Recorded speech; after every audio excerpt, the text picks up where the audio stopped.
It is April 1st, a day on which you have to exercise some skepticism about what you hear, even on very serious channels. For example, on April 1st, 1957, the very serious BBC news program Panorama took in millions of viewers with a news story about how spaghetti was harvested from trees. But real things do actually happen on April Fool's Day. In fact, quite a lot has happened on this day in history.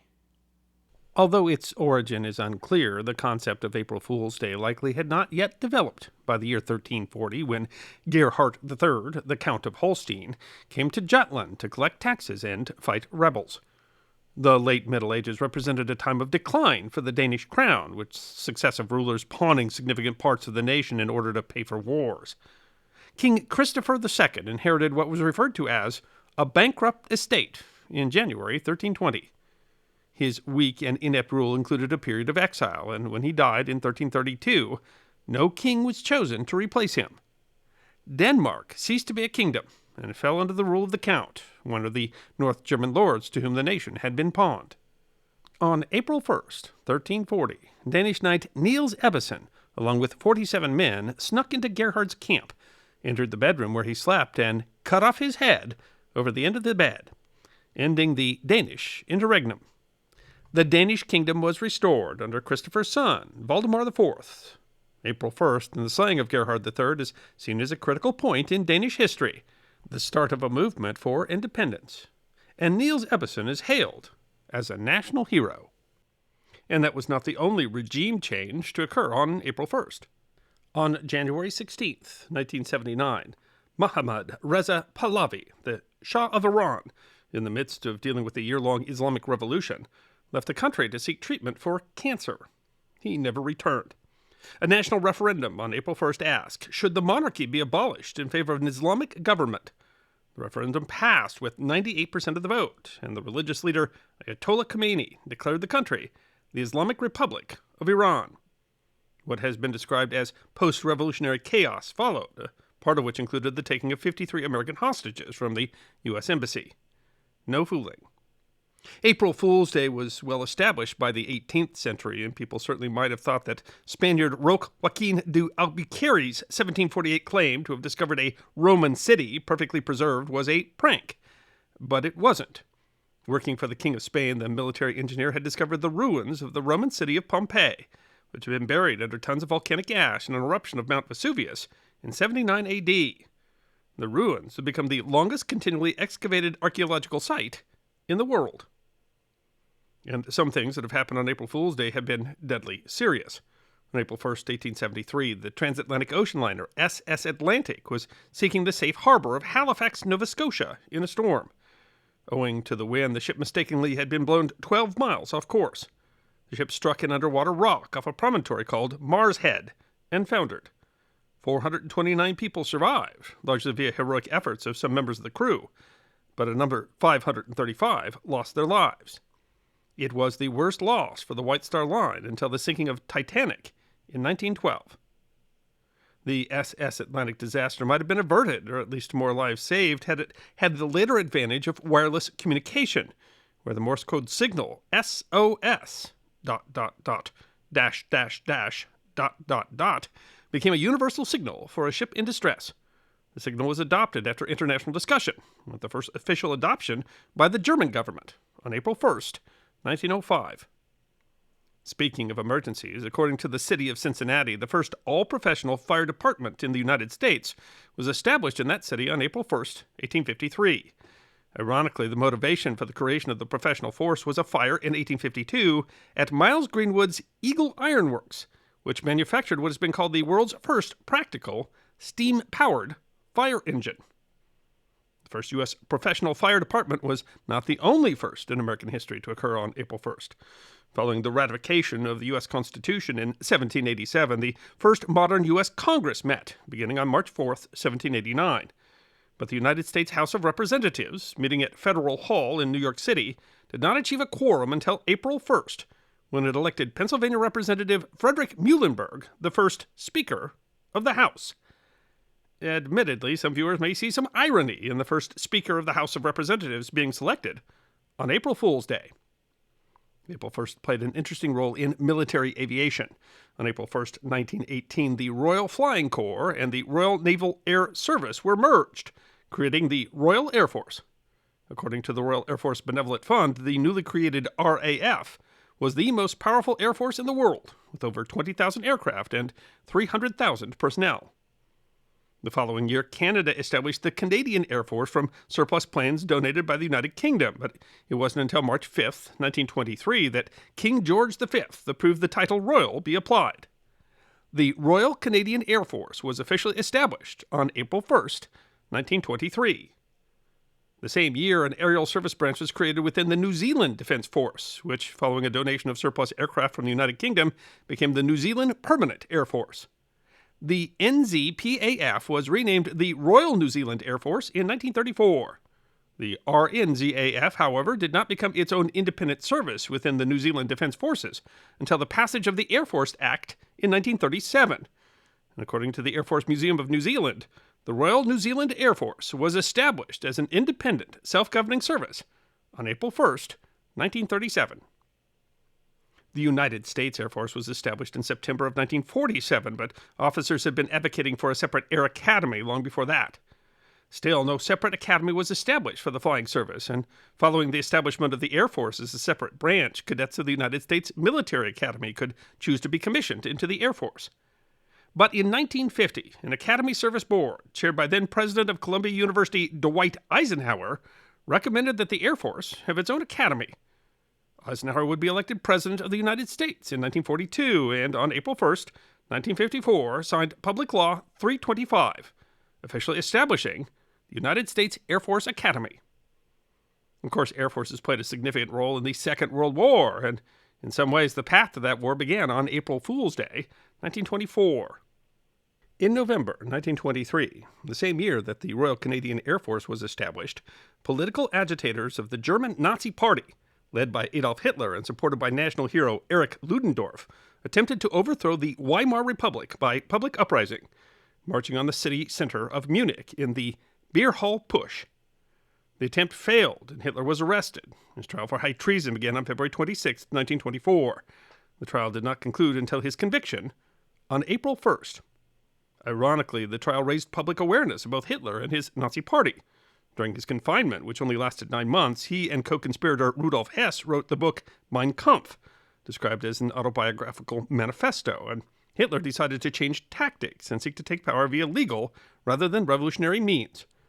The ultimate consequence would be his attaining the position of Chancellor of Germany in 1933, a position from which he precipitated the Second World War.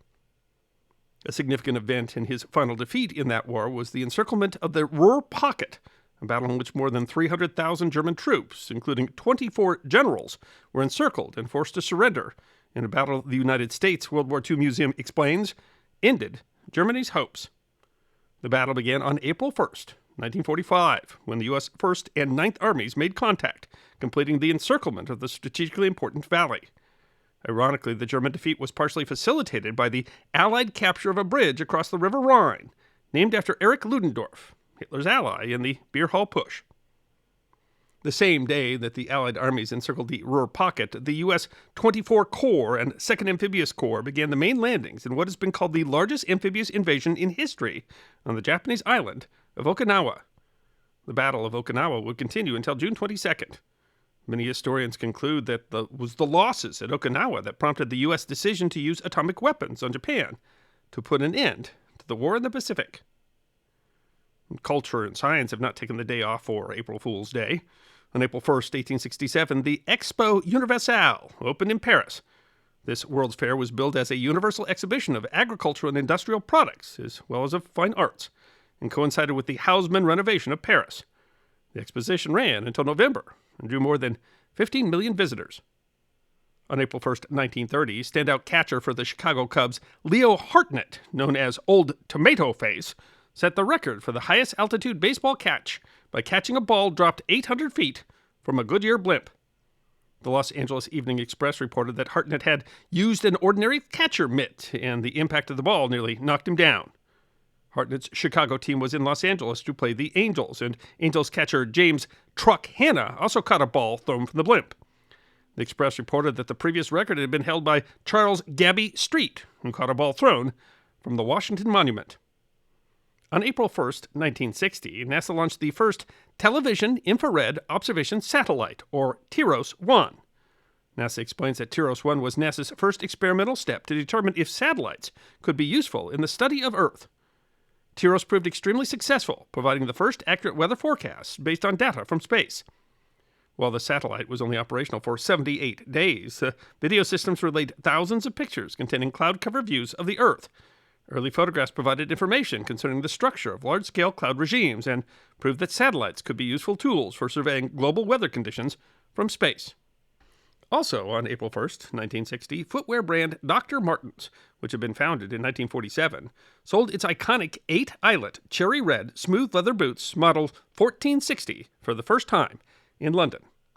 Doc Martens have since drawn appeal, especially within particular subcultures. Fashion website The Kid explains that Docs have been long worn by anti-establishment musicians and too cool for school rebellious teenagers, and strongly associated with subcultures like punk and grunge, especially in the 1980s and 1990s.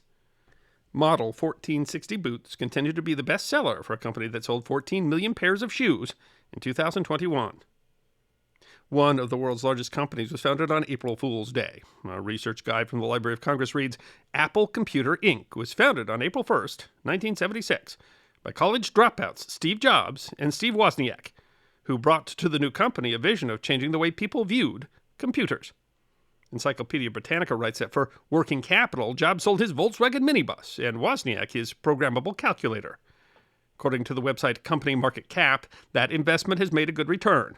As of March 2024, Apple has a market cap of $2.647 trillion, making it the world's second most valuable company by market cap. Apple owns approximately 60% of the smartphone market and has more than 2 billion active devices worldwide. On April 1st, 1979, Warner Cable launched what has been described as the first cable channel for children, Nickelodeon. While the channel had various precursors, the company website writes that Nickelodeon usually designates 1979 as the year of its official launch, as that was the year it became a national cable channel. The popular culture website The Ringer writes that Nickelodeon helped shape pop culture for almost 2 decades. What is Nickelodeon? Depending on your age, the answer might be Old Hetty, Mr. Wizard's World, or Elder Millennial, Salute Your Shorts, or Zoomer, that time they did the triple crossover episode between iCarly, Zoe 101, and Drake and Josh. If you identified Avatar, The Last Airbender, you may be an Olympian who competed in this summer's Tokyo Games. The Dutch windsurfer who won gold credited his airbender-inspired blue hairstyle for his victory, and the Mexican synchronized swim team wore costumes that paid homage to the show. Perhaps the safe answer is SpongeBob SquarePants, one of the longest-running, highest-rated children's series in all of television. After keeping the project a secret, on April 1st, 2004, Google publicly announced the free webmail service called Gmail. At a time when other web-based email services offered between 5 and 50 megabytes of free storage, Gmail offered a whopping 1 gigabyte. AP business writer Michael Leitke wrote, Gmail users will be able to receive up to 10 megabytes in a single email, more than the free services of Yahoo and Microsoft's Hotmail allow to be stored in an entire mailbox. In fact, Gmail allowed so much free storage that Tampa Tribune noted that the announcement was made amid widespread speculation that the move was another of the company's well-known April Fool's jokes. It wasn't. Today, there are 1.8 billion active users of Gmail worldwide. And in an illustration of this new electronic world, Google was again suspected of an April Fool's prank when on January 1st, 2007, they used their Gmail to warn the employees in their New York City office that a 3-foot ball python was loose in the building. Given the reputation for internal April Fool's jokes, most employees didn't take the warning seriously, but it turns out it was no joke. ABC News reported on April 3rd that Kaiser, a 3-foot, non-venomous ball python that was kept by a Google engineer as a workplace pet, had been found alive, returned to its owner, and promptly kicked out of the building. And if you're wondering, yes, there have been numerous very good pranks pulled on April Fool's Day. I have an entire episode about those. The link is in the description. But history does not take a day off. Even on April Fool's Day, there is so much history. I hope you enjoyed watching this episode of The History Guy, and if you did, please feel free to like and subscribe and share The History Guy with your friends. And if you also believe that history deserves to be remembered, then you can support The History Guy as a member on YouTube, a supporter on our community at Locals, or as a patron on Patreon. You can also check out our great merchandise shop or book a special message from The History Guy on Cameo.